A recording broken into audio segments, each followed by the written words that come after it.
సద్గురుభ్యో నమః.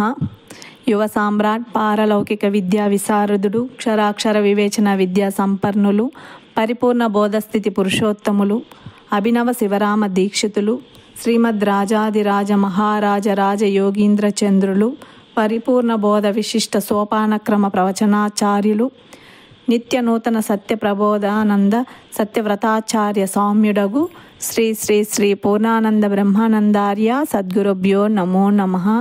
గురుదేవ, మీ పాద పద్మములకు మా అందరి తరపున ద్వాదశి నమస్కారాలు తెలియజేసుకుంటున్నాము.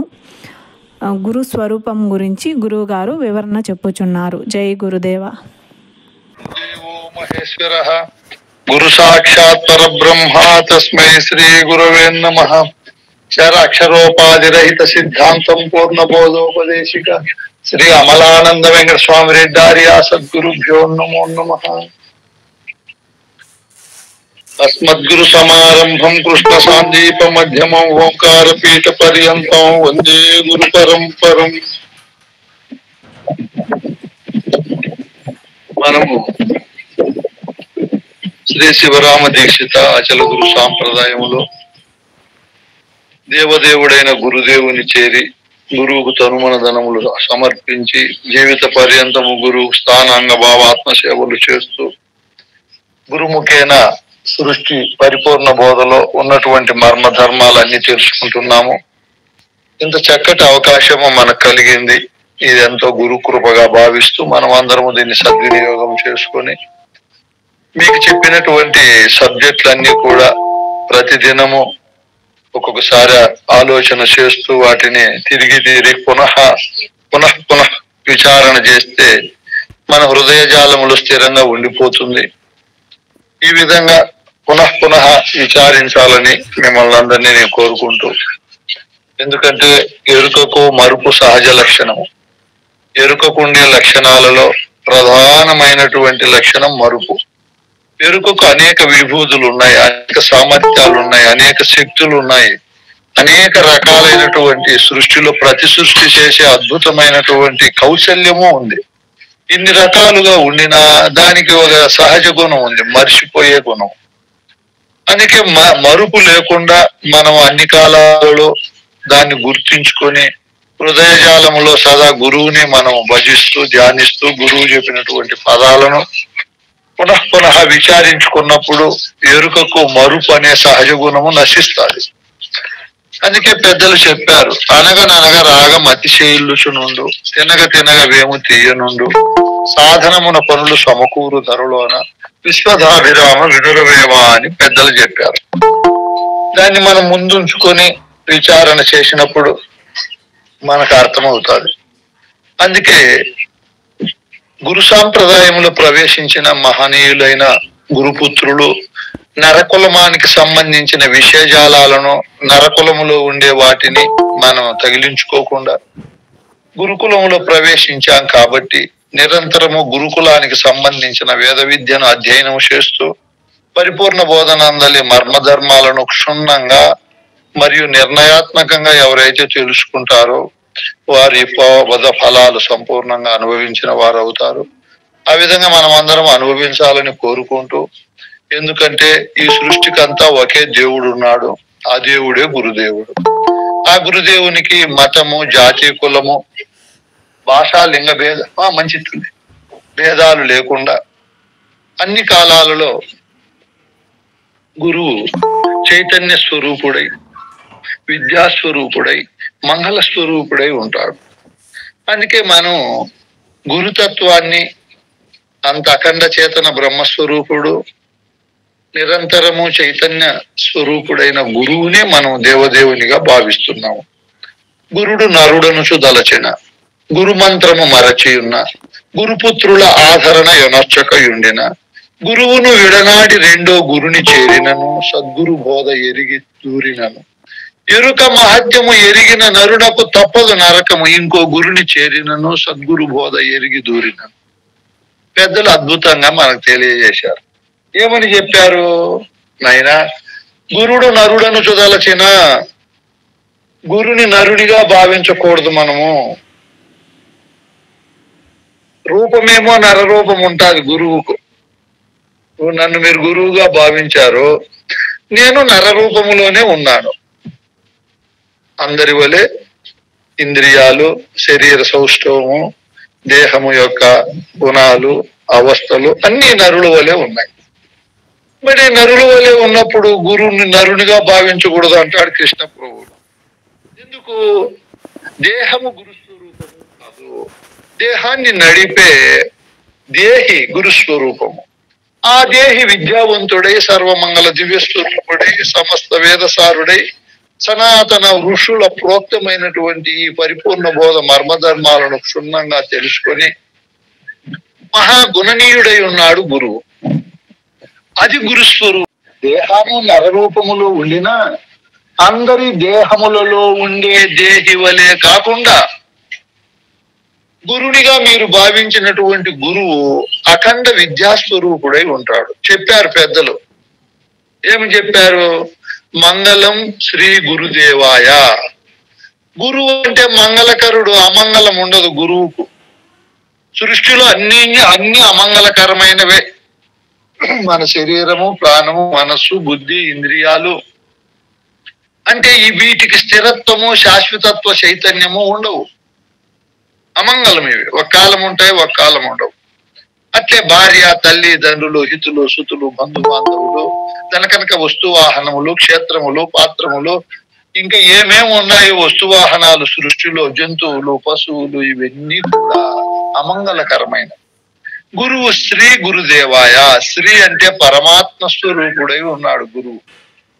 సాక్షాత్ పరమాత్మ స్వరూపుడైన గురువుకు మంగళం ఉండదు. మహనీయమైన గుణాలు ఉంటాయి గురువుకు. ఏమి గుణాలు ఉంటాయి గురువుకు? చూడు, పరంపర రూపేణ విద్యా స్వరూపాన్ని దాల్చి అనంతమైనటువంటి ప్రేమ, కరుణ, దయ, జాలి, నిస్వార్థము, ధర్మము, సత్యము, న్యాయము, కరుణ, ఇవన్నీ ఓతప్రోతంగా గురువుకు ఉంటాయి. గురువు అంటే అమంగళకరుడు. మహనీయమైన గుణాలు, శిష్యులే అంచనా వేయలేనంత గొప్ప విద్యాస్వరూపుడై ఉంటాడు. మీరు ఇప్పుడు గురువును చెప్పమన్నారు, మీకు ఈయనే ఓపిక ఉంటే అర్థము చేసుకొని దాన్ని అవగాహన చేసుకునే పద్ధతిలో మీరు ముందుకు పోతే గురువు ఒక్క గురు స్వరూపాన్ని గురించి నేను చెప్పింది చెప్పకుండా ఎంతకాలమైనా చెప్తాడు. అంత మహనీయమైన గుణం ఉంటుంది గురువుకు. ఈ రోజు చెప్పేది రేపు చెప్పడు గురువు, రేపు చెప్పేది మర్నాడు చెప్పడు. సబ్జెక్ట్ ఏమో అదే ఉంటుంది. అది గురువుకు ఉండే మహనీయమైన గుణము. అన్ని గుణాల కంటే గొప్ప గుణం. గురువు అంటే నేర్చుకోనో లేదా చదువుకోనో చదివో చెప్పేవాడు కాదు గురువు. ఓతప్రోతంగా తాను నోరు తెరిచి తన ఎరుకతో అంటే తన శక్తితో తన ఆలోచన సరళితో బోధ చెప్పేది ప్రారంభిస్తే వినేవాళ్ళు పండితులైనా పామరులైనా ఎవరైనా సరే చెవులు పెద్దవి చేసుకొని అత్యంత సూక్ష్మ బుద్ధితో, చదరని మనస్సుతో, చెలించని భావజాలముతో ఆహా ఓహో ఏమి అద్భుతం అనేటట్టు చెప్పే గుణం ఉంటుంది గురువు. అది మహనీయమైన గుణము, గురువుకు ఉండే గుణం. సర్వలోక శరణ్యాయ. సర్వలోకములు, అన్ని లోకాలలో ఉండే లోకనాథులు, ఆ లోకాలను పరిపాలించే పాలకులు, ఆ లోక నివాసులైన జనులు అందరూ గురువుకు శరణు సొచ్చవలసిందే. గురువు బోధ, గురువు శక్తి ఆ విధంగా ఉంటుంది. అంత మహనీయమైన గుణాలు కలిగిన గురువు ఆశీర్వచనముతో రాముడు సర్వలోక శరణ్యాధిపతి అయినాడు. పొట్టి రాముడైతే ఆయన ఎవరు శరణు చూస్తారు? రాక్షసులు, మానవులు, గంధర్వులు, కిన్నెరులు, కింపురుషులు, ఈ సృష్టిలో ఉండే ప్రతి ఒక్కరూ రాముని భజిస్తారు, పూజిస్తారు, ధ్యానిస్తారు, స్మరిస్తారు. ఎందుకు? తన గురువు అయినటువంటి వశిష్ఠుడు మహనీయమైన గుణశక్తిని, ఈ విద్యను ఆయన ప్రబోధించాడు, మంగళకరునిగా చేశాడు. కృష్ణుడు జగద్గురు స్థానాన్ని అలంకరించాడు. ఎవరి మహనీయమైన గుణముతో? సాందీపుని మహనీయమైన గుణముతో, ఆయన ప్రబోధతో, దివ్య స్వరూపునిగా, దివ్య మంగళ కరునిగా సర్వలోక జనులు శరణుజొచ్చేటట్లు అద్భుతమైనటువంటి విద్యను గురువు ప్రసాదించాడు కృష్ణ పరమాత్మ. అందుకే వాళ్లకు అన్ని లోకాలలో ఉండేవాళ్ళు, భూలోకము, భువర్లోకము, మహర్లోకము, సువర్లోకము, జనర్లోకము, తపోలోకము, సత్యలోకము, అతల వితల సుతల తలాతల రసాతల మహాతల పాతాల, ఏ లోకములో ఉండి ఏ లోక గుణాలకు అలవాటు పడినా వాళ్ళందరూ కూడా వాళ్ళ పేరు అనుకుంటానే ఆశ్చర్యపడుతూ తమను, తమ కుటుంబాన్ని, తమ జన్మనిచ్చిన సర్వులను మర్చిపోయే అంత గుణం ఉంటుంది గురువు. అంత బోధకుడు గురువు, దివ్యమంగళ స్వరూపుడు, సాధురూపుడు గురువు. గురువు అంటే సామాన్యము కాదు. చెప్పాడు వద్ది భూమానంద నారాయణ దాస్, గురువు అంటే నాయన గురుదేవా శ్రీ గురుదేవా మీ చరణము నమ్మితి మహదేవా, మేనెరుకను త్రుంచి స్థిరము చూపితిరి హరిదేవా. గురుదేవా శ్రీ గురువు యొక్క దివ్య మంగళ శక్తిని, ఆ మహనీయమైన గుణాలను గురించి, ఆ సాధు స్వరూపాన్ని గురించి వర్ణిస్తున్నాడు ఆయన. గురువు పరమ పురుషుడంట, ఇహ పురుషుడు కాదు గురువు. ఇహములో ఉండిన, ఇహములో అందరూ పరిగెత్తినట్లు పరిగెత్తకుండా, అందులో పట్టు లేదు, సారము లేదని దాన్ని రహితము చేసుకుని గురువు దివ్య మంగళ స్వరూపుడై ఉంటాడు. ఎంత గొప్ప మాటలో! మనందరినీ కూడా ఇహములో ఉండే వాళ్ళను పరమునకు తీసుకుని పోతాడు. రాముడు పతిత పావన పురుషుడు, గురువు పరమ పావన పురుషుడు. చెడిపోయినటువంటి వారిని కూడా బాగు చేసే అతను రాముడు. జనన మరణం అనే ఘోర సంసార బాధలో పడి ధరికానక అనేక సందేహాలతో, సంశయాలతో, ఆధ్యాత్మిక, ఆదిదైవిక, ఆది భౌతిక తాపత్రయాగ్ని తగులుకున్నటువంటి మహనీయులైన మానవ జాతిని ఉద్ధరించే మహనీయుడు గురువు. చూడు, రాముడు అట్లా చెడిపోయిన వారిని బాగు చేస్తే, ఇట్లా అనేక ఇబ్బందులతో, అనేక సందేహాలతో, సంశయాలతో ఉన్నటువంటి ఘోరారణ్యములో ఉన్నటువంటి సంసారం అనే ఘోర చిక్కులో చిక్కుకున్నటువంటి మహనీయులను దరిచేసేవాడు గురువు, పరమాత్మ స్వరూపుడు. అటువంటి మహనీయుని మనం సుస్థిరముగా తలవాలి. పౌర్ణమి రోజు గురువు కనపడినప్పుడు కాకుండా మన ధర్మము ఎప్పుడు గురువునే స్మరిస్తూ ఉండాలి, గురువునే ధ్యానిస్తూ ఉండాలి, గురువునే భజిస్తూ ఉండాలి. చెప్పారు పెద్దలు. ఎందుకు నాయన ఆ విధంగా చేయాలి? గురువు గారు పంచభూతములకు, పంచకర్తలకు మించిన వల పరమేశుడవు, అంచితముగ భవనాశ స్థితి నిజమెంచలేములే ఈశుడవు. గురుదేవా శ్రీ గురుదేవా మీ చరణము నమ్మితి మహదేవా, తెరదీసి మెనెరుకను ద్రుంచి స్థిరము చూపితిరి హరిదేవా. పరమ పావన పరమాత్మ సుస్థిరము గతల చద పరిపూర్ణ. గురువు పరిపూర్ణ స్వరూపుడు. ఎందుకంటే ఓతప్రోతంగా విద్యకు నిలయమై శ్రీనిలయ స్వరూపుడై ఉంటాడు గురువు. అటువంటి గురువు పంచభూతములు, భూమి, జలము, అగ్ని, వాయువు, ఆకాశాలు ఉన్నాయి. వాటికి పైనుండే అతను గురువు. మరియు పంచకర్తలకు మించిన వాడు గురువు. అంటే సామాన్య స్వరూపుడు కాదు. పంచకర్తలు అంటే ఎవరు నాయన?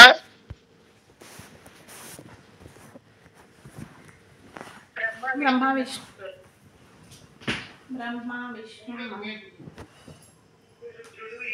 సదాశివుడు. ఈ సృష్టికి అత్యంత సూక్ష్మంగా ఉండి ఈ కర్తలై ఉండారు. భూమి అత్యంత సూక్ష్మ అధిదేవుడు బ్రహ్మదేవుడు. ఆయన సృష్టిని సృష్టిస్తాడు, సృష్టికర్త ఆయన. జలానికి అత్యంత సూక్ష్మ అధిదేవుడు విష్ణువు, ఆయన సృష్టిని పోషిస్తాడు. అగ్నికి అత్యంత సూక్ష్మ అధిదేవుడు రుద్రుడు, ఆయన సృష్టిని మార్పు చేస్తాడు. వాయువుకు అత్యంత సూక్ష్మ అధిదేవుడు ఈశ్వరుడు, ఆయన సృష్టిని విస్తీర్ణం చేస్తాడు. ఆకాశానికి అత్యంత సూక్ష్మ దేవుడు సదాశివుడు, ఆయన సృష్టిని ఆకర్షణ చేస్తాడు. ఈ బ్రహ్మ విష్ణు రుద్ర ఈశ్వర సదాశివులు కంటే పైన ఉండే మహనీయుడే గురువు, కింద ఉండేవాడు కాదు. వీళ్ళందరికీ శక్తినిచ్చేవాడు, సత్తానిచ్చేవాడు, వీళ్ళ పరిపాలన దక్షతకు సహకరించే మహనీయుడు గురుదేవుడు. ఏం మాట్లాడతాడు చూడు ఆయన, కొద్ది భూమానంద నారాయణ దాసు. గురువును అంత గొప్ప స్థానములో గురువు ఉన్నాడు కాబట్టి గురువును వర్ణిస్తున్నాడు. గురువును వర్ణనము అంటే అతిశయోక్తి కాదు, ఉన్నది ఉన్నట్లు చెప్తున్నాడు. వెనక మేధావులకు సరిపడాలి కదా, ఎవరెవరు తెలివైన వాళ్ళు పుడతారు, వాడు ప్రశ్నిస్తాడు. ఎట్లంటే అట్లా కల్పితం రాస్తే ఇదేమన్నా ప్రబంధన కల్పన కథలేం నాయనా, పరిపూర్ణ బోధ, వస్తునిచ్చే ప్రబోధ, యథార్థ ప్రబోధ, ఉన్నది ఉన్నట్లు చెప్పే ప్రబోధ, సందేహ నివృత్తిని కలిగించే ప్రబోధ, భ్రాంతిని సర్వనాశనం చేసే ప్రబోధ. ఇది సామాన్యమైంది కాదు. ఇంత ఘనమైన బోధ చెప్పే మహనీయుడు అంత ఘనమైన మాటలే మాట్లాడతాడు. గురువు పంచభూతాలకు పంచకర్తలకు సృష్టి స్థితి లయాలకు ఆవల ఉండేవాడు గురువు, సామాన్యుడు కాదు. అష్టతనువుల శూన్యపరుడవు. గురువు అంటే 8 శరీరాలకు అవ్వల, జీవ శరీరాలు 8, ఈశ్వర శరీరాలు 8 ఉన్నాయి. జీవ శరీరాలు 4, ఈశ్వర శరీరాలు 4, కలిపితే 8. ఏమేమి శరీరాలు చెప్తారు ఆయన ఎవరన్నా? సృష్టికి అవ్వల ఉండే మహనీయుడే గురువు. గురువు అంటే సామాన్య స్వరూపుడు కాదు నాయనా. గురువు అంటే ఈ విధమైనటువంటి పద్ధతుల్లో గురువు గారు ఉంటారు. అందుకే శంకరాచార్యులు చెప్తాడు, నాయనా కలత్రం ధనం పుత్ర పౌత్రాది సర్వం గృహం బాంధవ సర్వ మేతద్ది జాతం గురోరంగ్రి పద్మే మనచ్చేన లగ్నం తతక్యం తతక్యం తతక్యం. ఏం మాటలు చెప్తాడు చూడు ఆ మహనీయుడు. ఏమని చెప్తున్నాడు ఆయన? ఎన్ని ధనకనక వస్తువాహనాలున్నా భోగభాగ్యాలు ఉండినా గురువు పైన మనస్సు లగ్నము చెయ్యకపోతే అవన్నీ ఉండినా నిష్ప్రయోజనమే, ప్రయోజనం ఉండదు అని చెప్తున్నాడు. ఎంత గొప్ప మాటలు చూడు. అవి ఎన్ని ఉండినా గాని ఇది లేకపోతే ప్రయోజనం ఉండదు. అందుకే పెద్దలైన మహనీయులు మనకు అనేక కోణాలలో చెప్తున్నారు. ఆయన గురువు లేకుండా, గురుబోధ తెలుసుకోకుండా ప్రపంచ చక్రవర్తి పదవి ఉండిన సుఖం లేదు నాయనా. అద్భుతమైన మాటలు చెప్పారు వాళ్ళు. ఎన్ని ఉండినా నీకు సుఖం ఉండదు. ఎందుకు ఉండదు? ఎన్ని ఉండినా సుఖము, అది వాస్తవం కూడా. ఎందుకు ఉండదు? నీకు నిర్మలత్వము, నిశ్చలత్వము, నిర్భయత్వము, నిర్మోహత్వము, ఈ చలనరహితమైనటువంటి భావజాలం నిరంతరము ధైర్యాన్ని, ఆనందాన్ని, వీటితో పాటు సందేహ నివృత్తిని కలిగించేది నీకుండదు గురువు గురుబోధ లేకపోతే. అందుకే ఆ మహనీయుడు బాగా ఆలోచన చేసే చెప్పాడు, నాయనలారా ఇదిగో ఈ పద్ధతిలో మీరు, గురువు అంటే సామాన్యుడు కాదు. గురువు దగ్గర మనం పరిపూర్ణ బోధ విచారిస్తే, యథార్థము తెలుసుకుంటే, తెలుసుకోకుండా ఉండే వాళ్లకు గురువు ఆశీర్వచనము ద్వారా గురు బోధను, గురు ఉపదేశాన్ని తెలుసుకున్న మహనీయులకు అంతటా ఉండే దైవము దర్శింపబడుతుంది. అందులో లేక తోచిన పరమాత్మ స్వరూపమైన లేనిరుక నా నిజ స్వరూపమని తెలియబడుతుంది. నేనే సమస్తాన్ని గుర్తెరిగే ఎరుకను, నన్ను గుర్తెరిగే ఇంకొక వస్తువు, నాకు సర్వలక్షణ విలక్షణమైన పరిపూర్ణం నన్ను గుర్తెరగలేదు. నాకు అవకాశాన్ని ఇస్తే శరీరంలో ఏ ఇంద్రియము నన్ను గుర్తెరగలేవు. నేను నా శరీరము వ్యవహరించే ఈ ప్రపంచంలో పంచభూతాత్మకమైన వస్తువులు, తత్వాలు ఏవి నన్ను ఎరగలేవు. అన్ని నేను ఎరిగేవాడనేనని యథార్థము తెలిసి వారు మాటలు ఎలా ఉంటాయి? వాక్ పూర్ణం సహనాప్యాయం భద్రం కర్ణేభిరేవచ పంచశాంతి పటేద్యాదౌ పటేద్వ్యాఖ్యానంతరం. ఎలా ఉంటుంది చూడండి.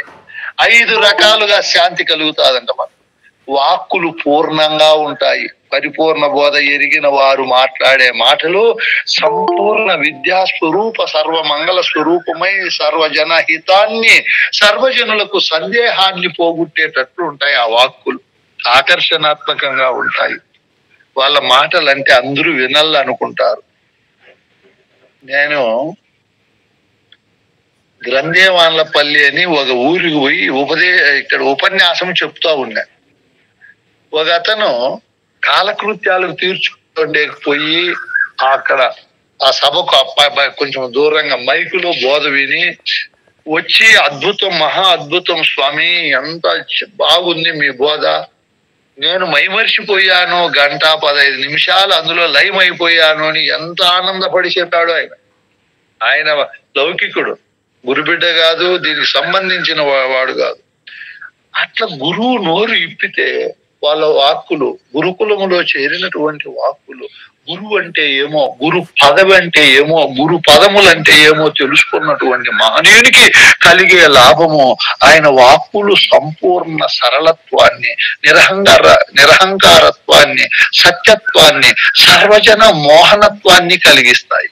అంత వాక్కులు సంపూర్ణంగా ఉంటాయి. వాళ్ళ సహనము సృష్టిలో భూదేవి కూడా ఉండదు. అంత ఓర్పు, అంత సహనము, సర్వజనులను భరించే స్థితి ఉంటుంది గురుబిడ్డకు. సర్వులను భరిస్తారు వాళ్ళు. గయ్యాలి అయిన భర్తను మరియు గడుసరి అయిన భార్యను, పనికిరాని పిల్లలను, బంధువులను, సృష్టిలో ఎవరినైనా భరించే, ఏ కష్టాన్ని అయినా భరించే, ఏ నష్టాలనైనా భరించే, చివరికి మరణమును కూడా జయించే సహనం వస్తుంది గురు కృప కలిగిన వారికి. ఆప్యాయత వస్తుంది. సర్వభూతములను హక్కున చేర్చుకుంటారు. తల్లి తన పిల్ల పైన ఏ విధంగా ఆప్యాయత కలిగి ఉంటుందో, అది జంతువు గాని, పక్షి గాని, క్రిమికీటము గాని, మానవ జన్మలో మానవ తల్లి స్త్రీ గాని తన పిల్లల పైన ఎంత ఆప్యాయతతో వ్యవహరిస్తారో, గురుబోధ ఎరిగిన మహనీయులకు అంత ఆప్యాయత. గురు కృప, గురుతత్వము, గురు పదవిని పొందినటువంటి వారు ఈ విధంగా ఉంటారు. భద్రంగా ఉంటారు. వాళ్ళను సృష్టి ఏమీ చేయలేదు. వాళ్ళ ముందర సృష్టి నాట్యం ఆడవలసిందే. నేను పరమాత్మనని, పరమాత్మ తత్వాన్ని తెలుసుకున్న వాడు ఇంకా చెల్లించడు, నిర్మలంగా ఉంటాడు. ఎలా ఉంటాడు చెప్పారు పెద్దలు. గురు చైతన్యం అంటే ఏమి, గురు పదవి అంటే ఏమి, గురు పదములు అంటే ఏమో చూడండి, బాగా వినండి. కం వాయుర్జ్యోతిరాపహ పృథ్వీ విశ్వస్య ధారణే యత్తరం బ్రహ్మ సర్వత్ర విశ్వస్యాయతనం మహత్. మనమేమనుకుంటామంటే, తెలియక అజ్ఞానములు ఉండినప్పుడు వాళ్ళకి ఎన్ని మహత్తులు ఉన్నాయి, వీళ్ళకి ఎన్ని మహిమలు ఉన్నాయి అని ఎవరెవరినో పొగుడుతాం మనం. ఆయన విభూతి ఇచ్చాడు, రోగాలు పోయినాయి. ఆయన బంగారు సృష్టించాడు, ఏమేమో నీళ్ళపైన నడిచాడు, అగ్నిగుండం లేకపోయి వచ్చాడు, గాలిలో చెల్లించాడు, సంకల్పం సిద్ధించింది అని. ఇక్కడ ఏమి చెప్తున్నారు మహానుభావులు? రే, అవన్నీ కల్పితమైన మహత్తులురా. ఇదిగో గురు శక్తికే గొప్ప మహత్తు ఉంది. ఏం మహత్తు ఉంది చూడండి. ఖం అంటే ఆకాశము, వాయువు గాలి, జ్యోతి అంటే అగ్ని, రాపహ అంటే జలము, పృథ్వీ, ఈ 5 భూతాలతో ఈ విశ్వం అనేది ప్రకాశిస్తా ఉంది. ఈ 5 భూతాలతో ప్రకాశిస్తా ఉంది. విశ్వాన్ని 5 భూతాలు కలిగి ఉన్నాయి. విశ్వం అంటే ఈ 5 భూతాలతో ఉండేది. ఈ 5 భూతాలతో ఈ విశ్వం అనేది అంతా కూడా ధరింపబడి ఉంది. ఈ భూతాలతో ఉన్నటువంటి ఈ విశ్వమును యత్తరం బ్రహ్మ, ఏ బ్రహ్మం అయితే ఈ 5 భూతాలు ఖండఖండాలుగా ఉన్నాయి. 5 భూతాలలో అఖండంగా సర్వత్రా వ్యాపించి ఉంది గురు చైతన్యం. అది విశ్వమంతా వ్యాపించి ఉంది. ఇవి సందు లేకుండా లేవు. చూడండి, ఒకటి బాగా మనం అర్థం చేసుకుంటే తెలుస్తుంది. భూమి, జలము, అగ్ని, వాయువు, ఆకాశాలు విడివిడిగా ఉన్నాయి. అవి అవి ఒక దాంట్లో ఒకటి కలసవు. ఈ చైతన్యమైన గురు పరమాత్మ అన్నిటిలో కలిసి ఉన్నాడు. అన్నిటినీ తెలుసుకుంటాడు, అన్నిటినీ నడిపిస్తాడు. సూర్యుడు ప్రకాశాన్ని ఇస్తున్నాడు నిరంతరం గురు చైతన్యం వల్ల. సముద్రాలు హద్దులు దాటకుండా ఉన్నాయి గురు చైతన్యం వల్ల. ఈ ఋతువులు ఇవన్నీ గురు చైతన్యం వల్లనే వ్యవహరిస్తున్నాయి. ఇది అఖండంగా ఉంది. ఈ బ్రహ్మం అనేది యత్ పరం బ్రహ్మ సర్వత్రా, ఏదైతే అంతటా ఏ బ్రహ్మమైతే నిండుకొని ఉందో ఆ బ్రహ్మము వల్లనే ఈ భూతాలు, ఈ విశ్వం అంతా కూడా నడుస్తా ఉంది. విశ్వస్యాయతనం మహత్, ఆ విశ్వమంతా నిండుకొని ఉన్నటువంటి గురు చైతన్యం అనే బ్రహ్మ మహత్తు వల్ల ఇది ముందుకు పోతా ఉంది, ఇది ఏర్పడింది అని చెప్తున్నారు. చూడు గురు చైతన్యం గురించి. ఈ గురు చైతన్యం ఎలా ఉంది? భూమి కంటికి కనపడతాది. జలము, అగ్ని, వాయువు, ఆకాశాలు కొన్ని కనపడతాయి, కొన్ని తెలియబడతాయి. ఇవి స్థూలంగా ఉన్నాయి. వీటికంటే అత్యంత సూక్ష్మంగా ఉంది. సూక్ష్మతరం నిత్యం తత్వమేవ త్వమేవ తత్. తత్ అంటే అది అని అర్థం. త్వం అంటే నీవు అని అర్థం. అది అంటే ఏది? అది తత్ అనే పదానికి ఈ సృష్టిలో ఏది సరిపడతాది? తత్ అంటే సూర్యుడు కాదు, చంద్రుడు కాదు, భూమి, జలము, అగ్ని, వాయువు, ఆకాశము కాదు, శరీరంలో 96 తత్వాలు కాదు, ప్రాణము కాదు, మనస్సు కాదు, బుద్ధి కాదు.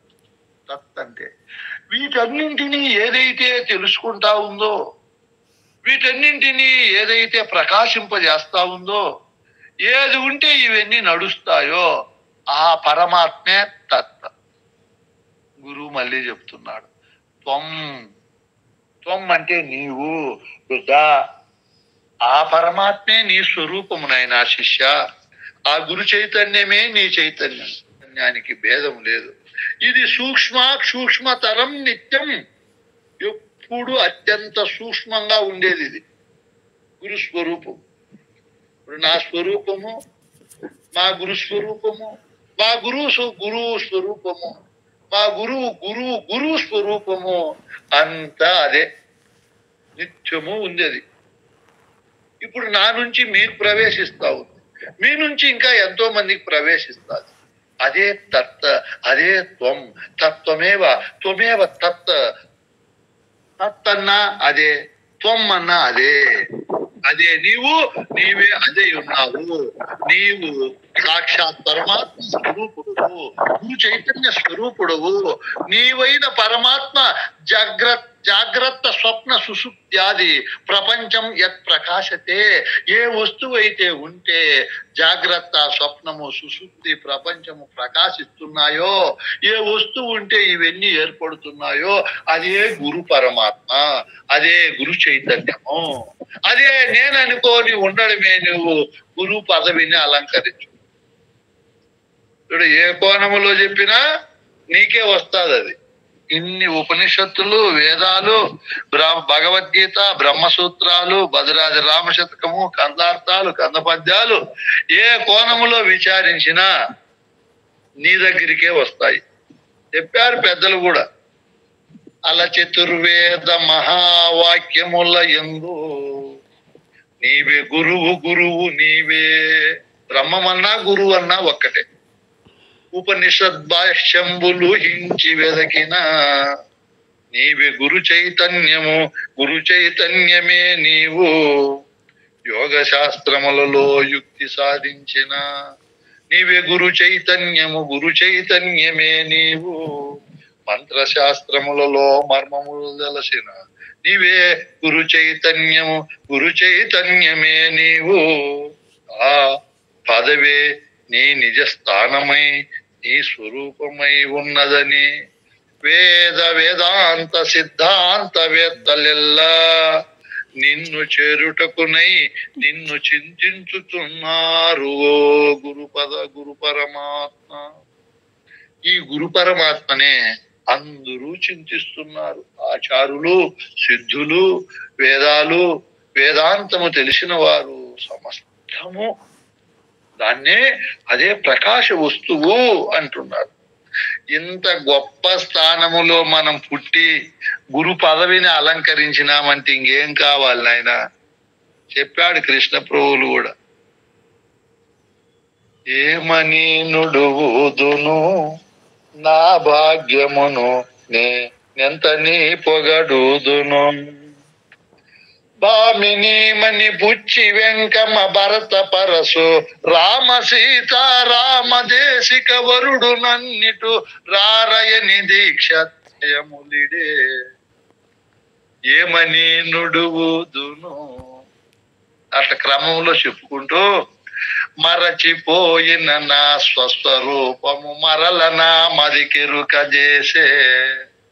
నేను మా పరమాత్మ స్వరూపుడునైనా నా స్వరూపాన్ని మర్చిపోయి దేహాత్మ బుద్ధితో కించజ్ఞత్వ గుణాలతో నేను పాపిని, నేను మనిషిని, నేను జీవుడునని తనను తాను భక్తునిగా మార్చుకొని ఉండే నన్ను గురు కృప వల్ల నీవే గురు చైతన్య పరమాత్మ స్వరూపుడువు అని నా పదవేమో నాకు గుర్తింపజేశాడయా. తద్బ్రహ్మ అమితి జ్ఞాత్వా సర్వబంధై ప్రముచ్యతే. నన్ను అన్ని బంధముల నుంచి విడుదల చేశాడయా. తద్బ్రహ్మ, ఈ సృష్టి ఏ బ్రహ్మం ఉంటే తత్, ఈ సృష్టి అంతా ప్రకాశిస్తా ఉందో, ఏ బ్రహ్మం ఉంటే జాగ్రత్త స్వప్నము సుషుప్తి అవస్థలు వస్తున్నాయో పోతున్నాయో ఆ తెరపైన ఆ జ్ఞాత్వ, ఆ జ్ఞాన స్వరూపమే నీవని నా గురువు నాకు చెప్పి సర్వబంధాల నుంచి ప్రముచ్యతే విడుదల చేశాడయా. చూడు, నీవు నేనే పరమాత్మనని ఎవరైతే తెలుసుకుంటారో వాళ్లకు దేహ బంధం ఉండదు, ఇంద్రియ బంధం ఉండదు, ప్రాణ బంధం ఉండదు, దేవతా భ్రాంతి ఉండదు, శాస్త్ర భ్రాంతి ఉండదు, కుల మత జాతి వర్గ భాషా భేదాలు ఉండవు. నేను యజ్ఞము చేయాల, నేను యాగము చేయాల, నేను ధ్యానము చేయాల, నేను తపస్సు చేయాల అని ఈ తిక్క శాస్త్రాలు ఏవి ఉండవు. అలంకరించిన మహనీయునికి సర్వబంధములు విడుదలవుతాయి. ఇంక వానికి వాడే సాటి ఆ పదవిలో కూర్చుంటాడు మహనీయుడు. మీరే బాగా ఆలోచన చేయండి, నేను చెప్పేది కాదు కదా. సూక్ష్మానికంటే సూక్ష్మంగా ఏ వస్తువు అయితే ఉందో సృష్టిలో ఆ సత్య నిత్య శాశ్వత తత్వస్వరూపమే త్వం నీవై ఉండావు. నీ ఉంటేనే ప్రపంచము, జాగ్రత్త, స్వప్నము, సుషుప్తి, ఆ లోక నాయకులు, ఆ లోక ప్రజలు అన్ని ప్రకాశిస్తాయి నాయనా. ఆ బ్రహ్మమే నీవు అని గురువు చెప్తున్నాడు. కృష్ణ ప్రభువులు దీన్ని గుర్తించాడు. అన్ని బంధాల నుంచి విడుదలయ్యి నిర్మల హృదయ పరబ్రహ్మ స్థానములో ఆ పదవిని అలంకరించాడు. మనం కూడా అక్కడే ఉండాలి. సృష్టి దించేకి ఎంతో ప్రయత్నిస్తుంది. మన సృష్టిలో ఉన్నాం కాబట్టి కోపము లేకో, ఈర్ష్య లేకో, అహంకారము లేకో, డంబము లేకో మాటి మాటికి లాగుతుంది. మనం అతి జాగ్రత్తగా ఉండాలి. నా గురువు ఇన్ని కోణాల్లో చెప్పాడు కదా, నువ్వు పరమాత్మ అని చెప్పాడు కదా, నేను ఇంక అడుక్కునే బుద్ధి మానుకోవాలి. అడుక్కుంటే ఎవరు నాయనా, వాళ్ళు ఏమన్నా ఫ్యాక్టరీలు పెట్టుకున్నారా, ఏమిరా మీ కర్మ అని బ్రహ్మస్వామి ఎంతగా చెప్తున్నాడే అని దయ ఉంచి ఏ దేవుని దగ్గర అడుక్కోవద్దండి. కాలం వేస్ట్, అడుక్కునే సమయం వేస్ట్, ఆ భావాలే వేస్ట్. ఇచ్చే వాళ్ళు ఎవరూ లేరు నాయన. మీకు అనేక కోణాల్లోని సమర్థుడైన వాడు తల్లిని అడుక్కోండి పెడతాది, తండ్రిని అడుక్కోండి పెడతాది, పురుషులైన వారు భార్యలను అడుక్కోండి పెడతారు, ప్రయోజనం ఉంటుంది. భార్యలు భర్తలను అడుక్కోండి, ప్రయోజనం ఉంటుంది. ఎవరినో ఏం కర్మ. నన్ను అడిగారు మీరు ధ్యానం చేస్తారా చేయరా అని. నేను మదనపల్లి నుంచి వస్తూ ఉంటే గాలివీడు పైన అక్కడ గుర్రంకొండ అవతల ఒక అతను ఎక్కాడు. స్వామి, యూట్యూబ్ లో మీ బోధలు వింటున్నాను. ఆయన బస్సు కండక్టర్, తంబల్లపల్లిలో. వాళ్ళది వెలిగిల్లు దగ్గర పల్లె అంట. చాలా అద్భుతంగా ఉంటాయి మీ బోధలు. మీరు ధ్యానము చేస్తారా చేయరా అని అడిగినాను. మా శిష్యులకు ధ్యానం నేర్పిమునైనా నీవే పరమాత్మ అని చెప్తాము. అది అర్థమైంది అనుకో, ఇంకా ఏ వస్తువు కోసం ధ్యానం చేయాల? రెండో వస్తువు ఉంటే మనం ధ్యానం చేసి పొందొచ్చు. ధ్యానం చేసేటప్పుడు ధ్యానం చేసేవాడు ఒకడు, వాని చేత చేయబడేది ఒకటి, రెండు ఉంటాయి. రెండు ఉంటే ముక్తి ఇప్పుడు వస్తుంది నాయన. మా సిద్ధాంతంలో ధ్యానము, జపము, తపము, తపస్సు, మౌనము, యోగాలు ఇవన్నీ చెప్పము నాయన.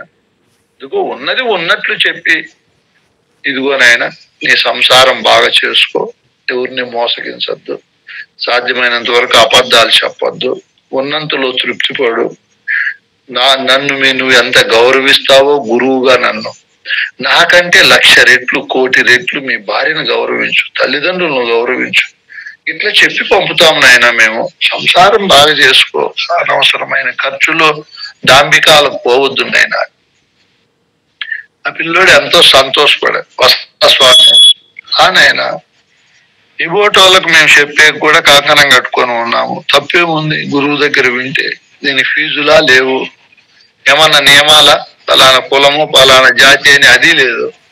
వినేవాళ్ళు ఏ స్థానంలో స్త్రీ అయినా పురుషుడైనా ఏ జాతి వాళ్ళైనా వింటే పరిపూర్ణ బోధ, గొప్పతనం అది. చూడండి మీరు సృష్టిలో వేరే గురుకుల వాసాలకు మీరు పోయినారనుకో, వాళ్ళు వాళ్ళ కులస్తులకే ఇస్తారు ఆ పదవి. కులస్తులు ఎంత ప్రజ్ఞుండినా, ఎంత సకల శిష్టాచార సంపన్నులైనా ఎవరు పరిపూర్ణ బోధలు అట్లా కాదు.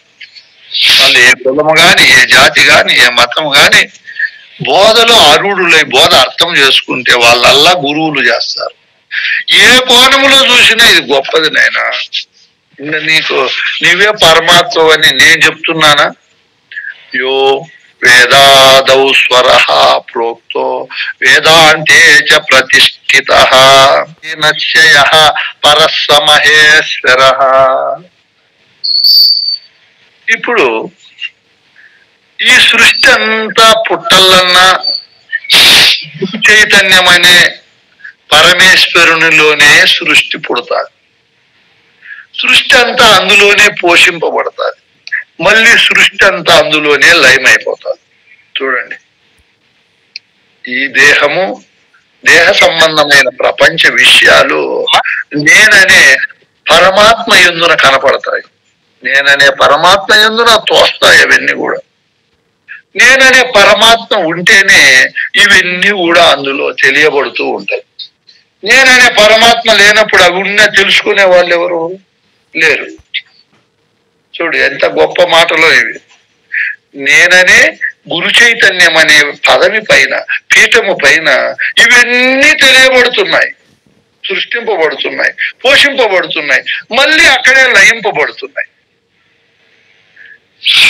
అని నేను చెప్పేది కాదు, ఆ పరమేశ్వరుడైన గురు చైతన్య పరమాత్మను యో వేదాదో స్వరహ ప్రోక్తో, ప్రోక్తో అంటే చెప్పడం, స్వరహ అంటే కంఠముతో, ఒక సరళంగా ఒక క్రమంగా వేదాలన్నీ కూడా ఆ పరమాత్మ గురు చైతన్యమునే స్వరంగా పొగుడుతున్నాయి, ఒక క్రమంగా చెప్పుతున్నాయి, వర్ణిస్తున్నాయి, దాన్ని పూజించి ధ్యానించి భజించి స్మరిస్తున్నాయి. ఈ మొత్తం వేదాలన్నీ కూడా. వేదాలలో దేన్ని ప్రతిష్ఠించారు? వేదాంతేచ ప్రతిష్ఠితః. ఈ వేదాంతముల గ్రంథాలలో నేననే గురు చైతన్య పరమాత్మనే ప్రతిష్ఠించారు. దాని గురించినే చెప్తాయి, అదే పరమాత్మని వర్ణిస్తాయి. 4 చతుర్వేద వాక్యాలలో గురు చైతన్యమైన పరమాత్మనే బ్రహ్మం అన్నారు వాళ్ళు. వేదాలు అన్నాయి, ఉపనిషత్తులు అన్నాయి, భగవద్గీత అన్నాయి, భద్రాజ రామశతకం అన్నది, కన్నార్థాలు, దీక్షితీయం అన్ని దాన్ని ప్రతిష్ఠింపజేసుకొని వర్ణిస్తున్నాయి. ఇప్పుడు మీకు నేను 3-4 రోజుల నుంచి చెప్తున్నా, దేన్ని పరమాత్మను, దేన్ని బ్రహ్మము, దేన్ని దేవదేవుడు, విశ్వేశ్వరుడు, సర్వేశ్వరుడు, లోకనాయకుడు అని దేన్ని వర్ణిస్తున్నాము? ఆ గురు చైతన్యాన్నే వర్ణిస్తున్నాం. అందులోనే తస్య ప్రకృతి లీనస్య, ఈ ప్రకృతి అంతా ఎక్కడ లీనమవుతుందో, తిరిగి ఎక్కడ ఏర్పడుతుందో, తిరిగి ఎక్కడ పోషణ జరుగుతుందో, యహ పరస్స మహేశ్వర, ఆ పరముగా ఉండే మహేశ్వరుడే గురు చైతన్యము. అదే నేనయ్యుండా మీరయ్యుండా. ఎందుకంటే చిన్నప్పటి నుంచి మన శరీరాల్లోకి మన అమ్మ నాయన నీళ్లు అన్నము పంపించారు, దేహాన్ని పెంచి పెద్ద చేశారు. అట్లే సూక్ష్మ శరీరములకి ఇదిగో దేవుడు, ఇదిగో కులము, ఇదిగో మతము, దేవుని మహత్తులు అని చెప్పి అవి పెంచి పోషించారు. సూక్ష్మ శరీరములేకి ఆ తిక్క మాటలు, తిక్క బోధలు, జాతి, కులము, మతము, అభిమానము, అహంకారము ఇట్లాంటివన్నీ దాన్ని బలీయము చేశారు. చూడు ఎంత చేశారు. దృష్టిలో అందరూ పరమాత్మ స్వరూపులే, ఇది తెలుసుకున్నా తెలుసుకోకపోయినా. కొంతమంది పరమాత్మ ప్రభులోకంలో ఉన్నాడు, మనం పాపులమని కొన్ని కోట్ల మంది ఆ భావంతోనే ఉండాలి. వాడు పరమాత్మే, నీవే దేవదేవుడు, నీవే గురు చైతన్య స్వరూపుడు అని ఆ పదవిలో ఉండు నాయనా. ఇంకా దీనికి మినహా లేదంటే వాళ్ళు ఉంటారు ఆ పదవిలో, ఉండరు, జారిపోతారు. అసలు వినరు ఆ మాటలు. ₹1 ఇచ్చిన మిగతా మతస్థులు మన పరిపూర్ణ బోధ వినరు. 100 కోట్లు కట్టే చెప్పు, వాడు వింటే అప్పుడు అడుగు. వాని శరీరంలో ముందు ఎక్కించినారు. వాళ్ళ కళ్ళు సారాయి తాగితే మత్తు ఎట్లా ఎక్కుతాదో పడతా ఉంది, లయింపబడతా ఉంది చెప్తున్నారు ఆయన. ద్రష్ట దర్శన దృశ్యానాం విరామో యత్రవాలభేత్ సృష్టిత్రైవ కర్తవ్య ననాసాగ్రావలోకనే. నాయనా ననాస ఆగ్రావలోకనే, ఆగ్రము అంటే ముందు భాగం, ముక్కు ముందు భాగములో. అంటే ముందు అంటే మనం ఏమనుకుంటున్నామంటే ముక్కు కొన అనుకుంటున్నాము. కొంతమంది పుస్తకాల్లో కూడా అట్లా రాశారు, తప్పు అది. ముక్కుకు ఆగ్రభాగము, ముందుకు 3కు ఆగ్రభాగం, ముందు భాగం అంటే 2, 10కి ఆగ్రభాగము అంటే 9. అంటే దాని ముందు ఆగ్రంగా ముందుండేది. ఇప్పుడు ఈ ముక్కులో సుషుమ్నా నాడి ఉంది, ఉచ్ఛ్వాస నిశ్వాస క్రియలు జరుగుతున్నాయి. దానికి ముందు దాన్ని గమనించే వస్తువు ఉంది, అదే గురు పరమాత్మ. ఆ గురు పరమాత్మ ఎలా ఉంది? ద్రష్ట దర్శన దృశ్యాలకు సత్తానిచ్చే వస్తువుగా ఉంది. చూడు, సహస్రారములో ఉంది, దాని సన్నిధానములో ద్రష్ట అయిన జ్ఞానము పనిచేస్తుంది. ఆ జ్ఞానం ఉంటే దృక్కులు పనిచేస్తాయి. దృక్కులు అంటే చెవులు, చర్మము, కన్నులు, ముక్కు, నాలుక, ఇవి దృక్కులు. వీటి ద్వారా ద్రష్ట అయిన జ్ఞానము దృశ్యాలను గ్రహిస్తుంది. చెవులకు దృశ్యాలు శబ్దములు, చర్మకు దృశ్యము స్పర్శ, కన్నులకు దృశ్యము రూపము, ముక్కుకు దృశ్యము వాసన, నాలుకకు దృశ్యము రుచులు. ఈ రుచులు అనే దృశ్యాలను, అంటే ఈ శబ్ద స్పర్శ రూప రసగంధాదులతో ఉండే ఈ దృశ్యాలను దృక్కులైనటువంటి జ్ఞానేంద్రియాలు తెలుసుకోవాలంటే ఇవి భిన్న భిన్నాలుగా ఉండిన వీటిని తెలుసుకునే ద్రష్ట ఒక్కడుగానే ఉన్నాడు. ఆయన యందునే విరామోయత్రవాలభేత్. ఇదంతా కూడా అక్కడే విరామము లేకుండా అక్కడ ఆ యంత్రము పరమాత్మ అనే ఆ యంత్ర సన్నిధానములో ఇవన్నీ కూడా జరుగుతున్నాయి. అంటే ద్రష్టైన జ్ఞానము, దృక్కులైన జ్ఞానేంద్రియాలు, వాటికి విషయాలైనటువంటివన్నీ కూడా ఈ నేననే గురు చైతన్యము దగ్గర వ్యవహరింపబడుతున్నాయి, దాని సన్నిధానములోనే ఉన్నాయి. దృష్టిస్తత్రైవ కర్తవ్య. ఇవన్నీ కూడా దృక్కు దృశ్యములు ద్రష్టైన ఆ జ్ఞానము దగ్గర, ఆ జ్ఞానముతో కూడి కర్తవ్యము, అన్నిటికీ అదే కర్తగా ఉంది. ఈ దృక్కులు దృశ్యాలను తెలుసుకునే ద్రష్టకు కూడా ఈ పరమాత్మ గురు చైతన్యము ద్రష్టగా ఉంది. ఆ ద్రష్టగా ఉండేదాన్నే మొదటి వస్తువు అని నీవు గమనించు. ఎట్లున్నది? అంతఃపూర్ణం. ఆ గురు చైతన్యము ఈ దేహం అనే లోపల పూర్ణంగా ఉంది. ఈ శరీరము ఉండే ఈ బ్రహ్మాండములో కూడా పూర్ణంగా ఉంది. ఎట్లుంది? పూర్ణ కుంభమివాంబసే. కుండకు లోపల బయట ఆ గురు చైతన్యమైన పరమాత్మ నిండి నిబిడీకృతంగా ఉంది. ఇప్పుడు నిండుగా ఉంది అంటే అదే ఉంది. అంతఃశూన్యం బహిశూన్యం. లోపల ఏమీ లేకుండా ఉంది అంటే అదే ఉంది. బయట ఏమీ లేకుండా ఉంది అంటే అదే ఉంది. ఇప్పుడు కుండ నిండా నిండుకోనుంది, కుండకు బయట నిండుకోనుంది. కుండ లోపల ఏమీ లేదు, కుండ బయట ఏమీ లేదు అంటే ఏమీ లేకుండా నిండుకొని చైతన్యమైన పరమాత్మే ఉంది. ఎలా ఉంది అది? ఈశాన సర్వ విద్యానం. ఈ గురు చైతన్యం అనే వస్తువు సర్వ విద్యలకు ఈశ్వరుడన్నా, మహేశ్వరుడన్నా, గురువన్నా, ఆత్మన్నా, పరమాత్మన్నా మీకు ముందే చెప్పాను. ఒక వస్తువే అనేక పేర్లతో వ్యవహరింపబడతా ఉంది. వస్తువేమో ఒకటే. మాకు బొమ్మిరెడ్డి అని మాకు తాత ఉన్నాడు. నేను మా అన్న, మా తమ్ముడు, మా అక్కోళ్ళు తాత తాత అని పిలుస్తాంటి. మా నాన్న, మా చిన్న అన్న, మా వాళ్ళు మా నాన్న నాన్న అని పిలుస్తాండ్రి. మా అమ్మ, మా పిన్నమ్మ మా మామ మా మామ అని పిలుస్తా ఉండ్రి. మా తాత చెల్లులు మాయన్న మాయన్న అని పిలుస్తా ఉండే. మా యవ్వ నా భర్త నా భర్త అని పిలుస్తా ఉండే. చూడు, వస్తువేమో ఒకటే. భర్తగా, తండ్రిగా, తాతగా, మామగా, అన్నగా ఇట్లా బహుముఖాలుగా ప్రకాశిస్తా ఉంది అది. అట్లే ఈ పరమాత్మైన గురు చైతన్యము, ఆ గురు స్థానమైనటువంటి ఆ తత్వము అన్ని విద్యలు అక్కడి నుంచినే వస్తున్నాయి. అన్ని అవస్థలు అక్కడే పుడుతున్నాయి.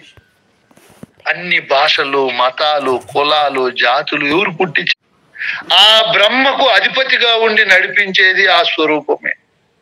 బ్రహ్మ శివోమే అస్తు సదా శివో.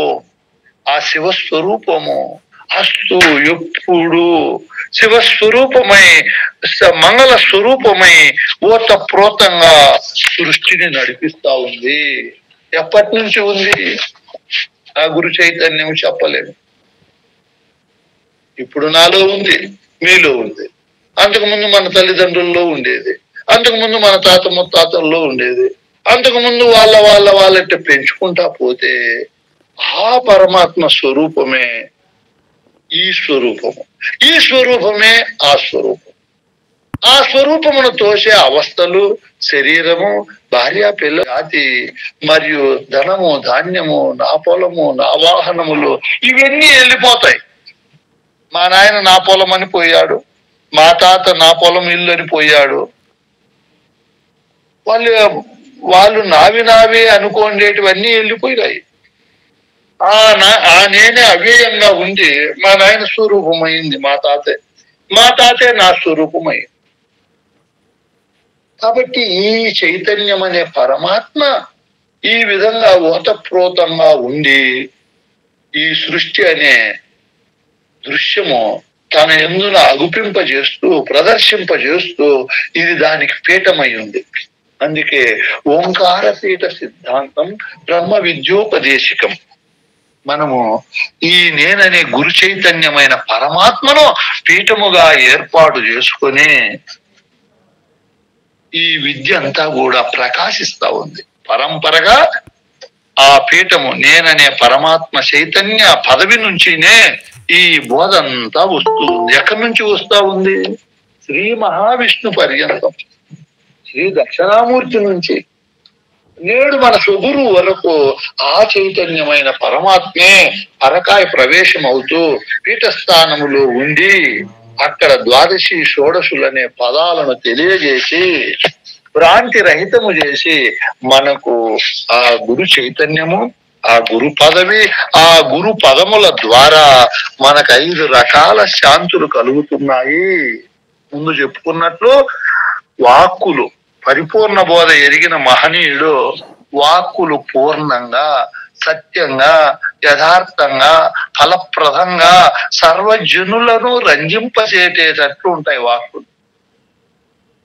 ఆ గురు పదవి అలంకరించి గురు పదములను విచారించిన మహనీయుడు సహనంగా ఉంటాడు. ఎంత సహనం అంటే అంత సహనం. ఇంకా అతి అద్భుతమైనటువంటి అందరినీ ప్రేమిస్తాడు, ఆప్యాయతతో అందరినీ పలుకరిస్తాడు. భూమి, జలము, అగ్ని, వాయు, ఆకాశాలకు ఏ విధంగా నావారని, మీవారని, నా జాతి వారని, నన్ను పూజించారని భేదభావము ఏ విధంగా ఉండదో అట్లే నిజ గురువు కూడా ఉండదు. అంత వాటికంటే అతీతమైన సహనం, అతీతమైన ఆప్యాయత, అవి కూడా ప్రేమించలేని హక్కున చేర్చుకోలేనంత గొప్ప స్థితిలో ఉంటాడు గురు పదవిని అలంకరించిన మహనీయుడు. భద్రంగా ఉంటాడు, వాక్యాన్ని దృఢము చేసుకొని మాటి మాటికి భావము చెదిరిపోకుండా, చెలించిపోకుండా ఉంటాడు.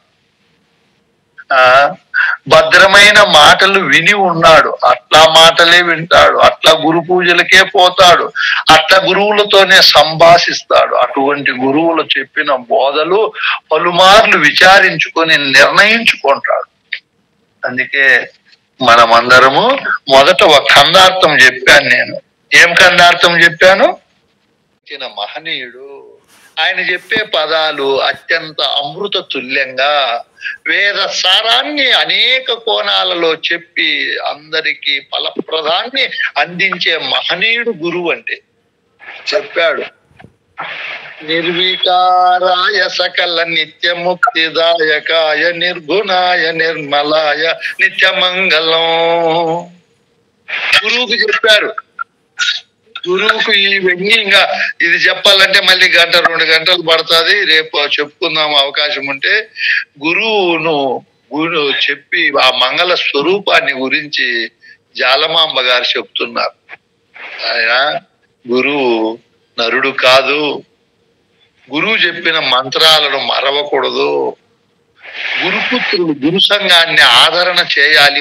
మనం ఈర్ష్యా ద్వేషాలతో ఉండకూడదు. మన గురు సంఘం కనపడతానే ప్రేమించుకోవాలి, హక్కున చేర్చుకోవాలి.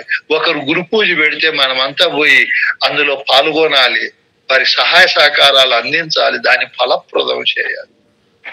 మీరు చూడండి, ఒక పూలుకుంట్లో ఒక చర్చి మసీదు కట్టారు. ప్రథమ గురువు, మొదటి గురువు చైతన్యం. రెండో గురువు అంటే శబ్దమే దేవుడు అనేవాడు, గాలే దేవుడు అనేవాడు, నీళ్ళే దేవుడు అనేవారు, అగ్నే దేవుడు అనేవారు, భూమే బొమ్మలే దేవుడు అనేవారు. వీళ్ళంతా రెండో గురువుల క్రిందికి వస్తారు. మొదటి గురువు ఏం చెప్తాడు? మొదట పరమాత్మ స్వరూపము చైతన్యము ఏ వస్తువు అయితే ఉందో అదే గురు స్వరూపము, అదే దివ్యమంగళ స్వరూపం అని చెప్పేవాడే మొదటి గురువు. బోధ అర్థమైన వాళ్ళు రెండో గురువును చేరరు. చేరి నరకాన్ని ఎందుకు తెచ్చుకుంటారు? వాళ్ళకేం కర్మ పట్టింది? ఎట్టి పరిస్థితుల్లో పోరు రెండో గురువు దగ్గర. గురుబోధ అర్థమైన వారు రెండో గురిని చేరినారనుకో నరకమే వాళ్ళకు. ఇంత బోధ చెప్తా ఉండే మొదటి గురువు ఇట్లా మీరే గురు స్వరూపులు, మీ ఎందున కనపడేదంతా దృశ్యము నాయనా, నువ్వు ద్రష్టవు నాయనా అని బోధించిన తరువాత ఇది బోధ కాదులేని మళ్ళీ వేరే మతాలు, వేరే భావాలు లేకపోతే వాళ్ళు బ్రహ్మాండమైన నరకం అనుభవిస్తారు అని గురువు చెప్తున్నారు. కాబట్టి దివ్య మంగళ స్వరూపమే గురు స్వరూపం. అదే సృష్టిలో ప్రథమ స్థానములో ఉండే వస్తువు, అదే మన స్వరూపమై ఉంది. నేనే పరమాత్మనని సందేహరహితంగా తెలుసుకొని ఆ తరువాత స్థానకు సర్వలక్షణ విలక్షణమైన 12 అక్షరాల మంత్రాది దేవుని దర్శించి దర్శించిన నేను 16 అక్షరాల మంత్రముతో లేనివాడనని 15 అక్షరాల మంత్రముతో తనను తాను తీసేసుకొని నిర్మలాంతఃకరణ కలిగి నిశ్చలమైన భావజాలముతో ఎవరైతే ఉంటారో వాళ్ళతో సమానం ఈ సృష్టిలో ఎవ్వరూ లేరు. వాళ్ళు అనుభవించే స్థితి, వాళ్ళ నిర్మలత్వము, వాళ్ళ ధైర్యము, వాళ్ళ తృప్తి, వాళ్ళ త్యాగము, వాళ్ళ పరోపకార బుద్ధి ఏ కోణములో చూసినా వాళ్ళు ఈ సృష్టిలో సర్వోత్తమ శ్రేష్ఠులు, వాళ్ళే పుణ్య పురుషులు, వారికి వారే సాటి. అట్లా సాటి అయినా మేటి అయినా ధీటురాని తత్వాన్ని మనం అందరము తెలుసుకొని అన్ని కాలాలలో గురు చైతన్య స్వరూపము ఏదో మీరు బాగా మరవకుండా, ఆ చైతన్యమే నేనని ఆ పదవిని వదలకుండా, మళ్ళీ చిన్న చిన్న పదవులు లేకపోకూడదు. ఈర్ష్య, డంబము, అసూయ, రాగము, కామక్రోధాది గుణాలు ఇట్లా వాటి లేకపోకుండా తాను ఆ పదవిని భ్రష్టత్వం పొందింపజేసుకోకుండా ఉంటూ తనకు సర్వలక్షణాలకు విలక్షణమైన 12 అక్షరాల పదమును 16 అక్షరాల పదమును విచారించి కృతార్థులై సాంప్రదాయ బోధను ఆరూఢము చేసుకున్న మహనీయులుగా ఆ బోధ స్థితిని కృష్ణ ప్రభువులు శివరామ దీక్షితులు ఎలా అనుభవించారో మనం అందరము అన్ని కాలాలలో అనుభవిస్తూ సదా ఎల్లప్పుడూ సద్గురు కరుణ కటాక్ష కృపలకు పాత్రులమై ఇహములో